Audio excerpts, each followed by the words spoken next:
Hey, I'm Nick Miles, and this is Ryan Hennon, and this is a Test Miles video review of a brand new car company, the Genesis car company. This is their new G80. It goes up against Mercedes-Benz E-Class and the BMW 5 Series, along with the Cadillac CTS. Interesting car company. All of their vehicles going to be rear-wheel drive. They're telling us there will be 3 new crossover vehicles coming in the next year or so, and those vehicles will be a combination of rear-wheel drive and all-wheel drive. And their vehicles are set to go up against those German masters. This engine actually only gives out 311 horsepower, but that sounds bad on paper. I'd be happier to closer to 400 horsepower, but actually when you're inside the car, 311 horsepower is absolutely adequate. It has 292 pounds-feet, along with 28 miles a gallon on the highway, 18 in the city. And for around $42,000 starting price, I think that's pretty reasonable. And I guess you could get it in 420 horsepower with a 5-liter V8 if you really wanted it.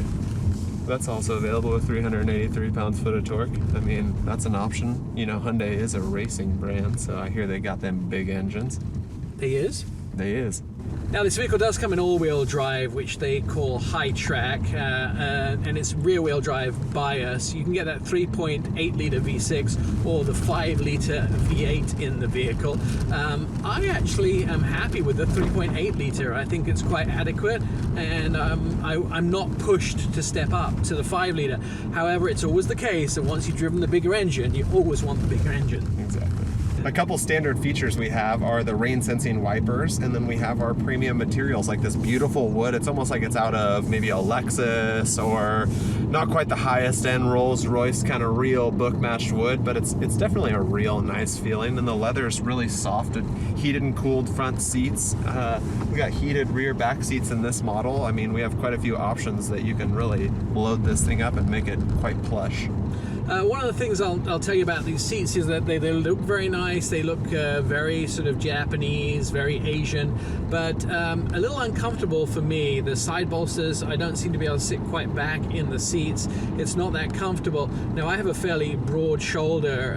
I have those sort of football player shoulders, and it's often hard for me to find a seat where I fit comfortably in. The screen inside this vehicle on the inside is touch screen. Everything is laid out nicely. There's an analog clock on the inside of the vehicle. Buttons are very simply marked and simply placed. There isn't a huge amount of options on the inside. If I want to turn the fan down or turn the heat up, it's easy to find the right button to do that. A lot of cars now have complicated menus, strange ways of finding things. This still has turn dials for the heat, for the volume. It has a true volume button, and you're able to tune the stations as well as make a simple selection on the button system to find the navigation or to choose what media you want to listen to, or whether it's AM or FM radio or satellite media as well.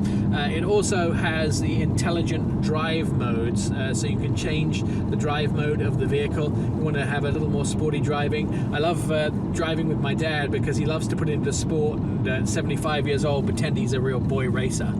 Now the screen's actually really big. It's 9.2 inches. We have the optional 7-inch LCD display screen right there in the middle of the cluster, and it's very similar to FCA looking to me. It lets you know when you're going out of your lane. You have all your options at the top that you can switch to on your steering wheel, but I think your steering wheel's got quite a few buttons on it. It looks like a little cluttered with buttons, but I do like the roller volume. I think that's a very good thing. Instead of just slamming on the volume button over and over again, you can roll the volume up and down.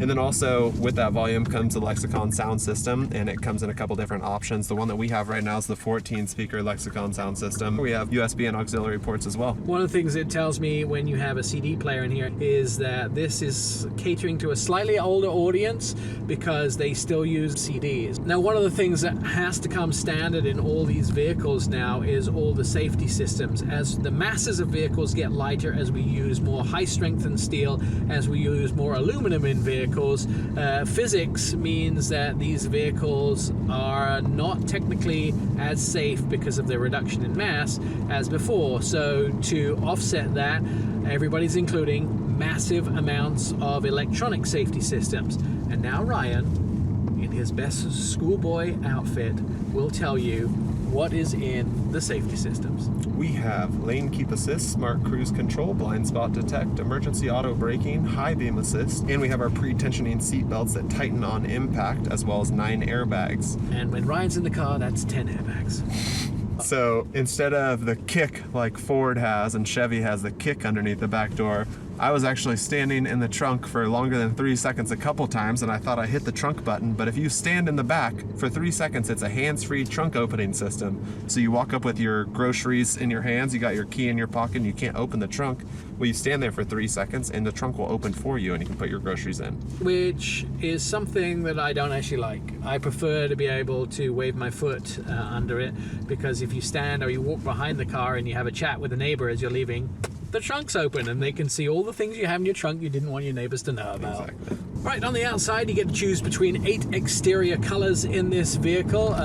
Currently there is only one interior option, which is the one we're in. It is gray. I do like it. I prefer dark color carpets and lighter interiors above that. Nice headliner, a big sunroof which is panoramic, which goes from the front all the way to the back, so everybody in the car can see up into the day or night sky. Now, one of the things that Asian car companies have often done is make buying a vehicle very simple. I think Genesis gets a little more complicated. They have 7 different packages that you can add to this vehicle.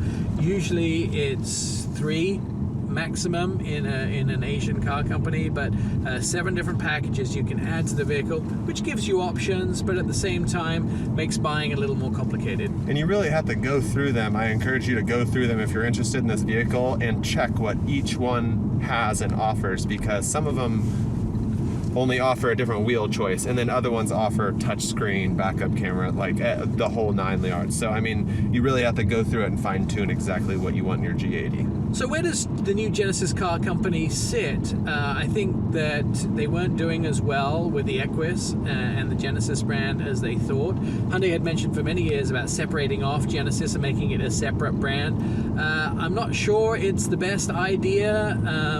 It's kind of a Cadillac, Lincoln, Acura, probably Infiniti competitor more than anything else.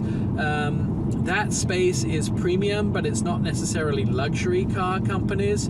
However, I'm probably wrong, because the company seems to be doing very well. Who buys this? It's probably your doctors, your lawyers, your small business owners, guys who own dry cleaners and bakers. It's not necessarily your affluently rich people, but people who want some extra amenities in their life. All right, so we're on a windy road. Let's do a test drive of the vehicle and see how well it does. And it handles quite nicely. I mean, it handles similarly to what I would expect a Buick or an Acura to do. It hugs the road, it corners well. One of the things I like is the steering really positions the car in the point of the road that you feel like it should be positioned. It's fairly tight, whereas some of its competition has loose steering. The other thing too is that the throttle is a little slow to respond, almost like a turbo would be, but the fact is that it still does respond pretty well and has good acceleration, but maybe a millisecond too late for me. And once you get up into speed of this corners, the back end seems very planted on the road. It seems quite sticky through the corners, and I don't feel many of the bumps from the road coming through into the car. The engine does sound like it revs a little loud, however, and I also feel a little disconnected from the road. But the heads-up display is really nice to be able to see your speed and also where you are on the road. I also like that the heads-up monitor shows the blind spot monitor warning going off, so you don't even have to glance over into your mirror or check your peripherals. It'll show you right in the heads-up display. As many as 4 or 5 warnings can pop up there at one time, including your emergency braking.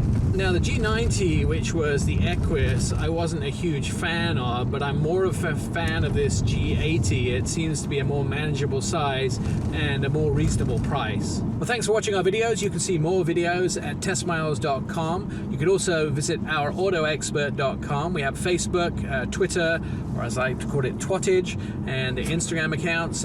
Please sign up for those. We do lots of news every day. We do lots of car reviews every week. Approximately 4 to 8 different cars cross our paths every week. And please hit that little subscribe button, because if you don't, a bunny dies.